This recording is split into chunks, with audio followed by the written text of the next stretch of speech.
दीपा और नीता दोनों जेठानी देवरानी। दीपा नौकरी करती थी, नीता घर संभालती थी। बड़ा पूरा परिवार था, सास ससुर दोनों के 2 बच्चे, कुल 10 लोगों का परिवार। कई सालों बाद दोनों की बुआ सास कुछ दिन अपने भाई के पास रहने आई। सुबह उठते ही बुआ जी ने देखा दीपा जल्दी जल्दी अपने काम निपटा रही थी।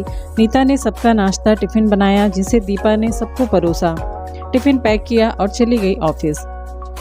नीता ने फिर दोपहर का खाना बनाया, बैठ गई थोड़ा सास और बुआ सास के पास।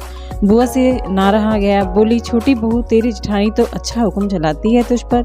सुबह से देख रही हूँ रसोई घर में तू लगी है और वो महारानी दिखावा करने के लिए सबको नाश्ता परोस रही थी जैसे उसी ने बनाया हो। नीता और सास ने एक दूसरे को देखा। नीता बोली नहीं ऐसी कोई बात नहीं है बुआ जी। बुआ जी बोली तू भोली है पर मैं सब समझती हूँ। नीता से अब नहीं रहा गया, बोली बुआ जी आपको दीपा दीदी का बाकी सबको नाश्ता परोसना दिखा, शायद ये नहीं दिखा कि उन्होंने मुझे भी सबके साथ नाश्ता करवाया। मुझे डांट कर पहले चाय पिलाई, नहीं तो सबको खिलाकर और टिफ़िन पैक करने में मेरा नाश्ता तो ठंडा हो चुका था। मैं खाती ही नहीं। दीदी सुबह उठकर मंदिर की सफाई करके फूल सजा कर रखती है तो मम्मी जी पूजा करने में अच्छा लगता है। मैं तो नहाकर आते ही रसोई में घुस जाती हूँ। शाम को आते ही दीदी सब्जियाँ भी लेकर आती है, क्योंकि आपके भतीजों को रात में लेट हो जाता है, तब ताज़ी सब्जियाँ नहीं मिलती। ऑफिस में कितनी मेहनत करनी पड़ती है, फिर ऑफिस में काम करके रात को खाना बनाने में मेरी मदद करती है। वो मेरी जेठानी नहीं, मेरी बड़ी बहन है।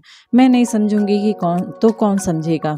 बुआ जी चुप हो गए। शाम को दीपा सब्जी की थैली नीता को पकड़ाते हुए बोली इसमें तुम्हारी फेवरेट लेखक की किताब है, निकाल लेना। नीता खुश हो गई और बोली थैंक्स दीदी। नीता सब्जी की थैली किचन में रखी और किताब रखने अपने कमरे में चली गई। बुआ जी ने दीपा को आवाज़ दी बड़ी बहू यहाँ आना। दीपा बोली जी बुआ जी। बुआ जी बोली तुम इतनी मेहनत करके कमाती हो, ऐसे फालतू किताबों में पैसे व्यर्थ करती हो, वो भी अपनी देवरानी के लिए।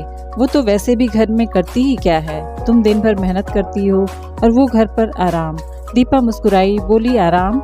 नीता को तो जबरदस्ती आराम करवाना पड़ता है। सुबह से बेचारी लगी रहती है, किचन में सबकी अलग अलग पसंद, 4 बच्चों का टिफिन सब बनाती है, वो भी प्यार से।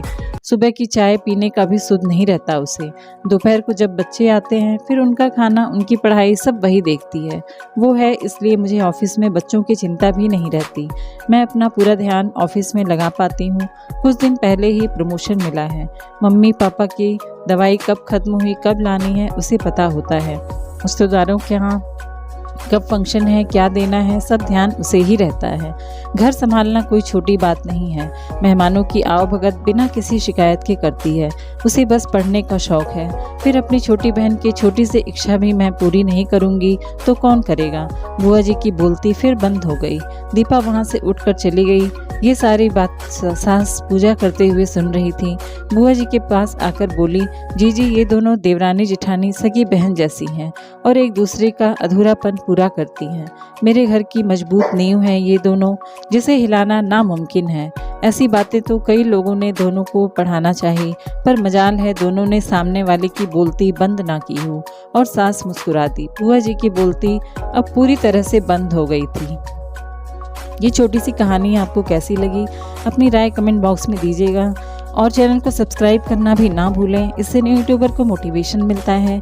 Thank you for watching. जय हिंद, जय भारत।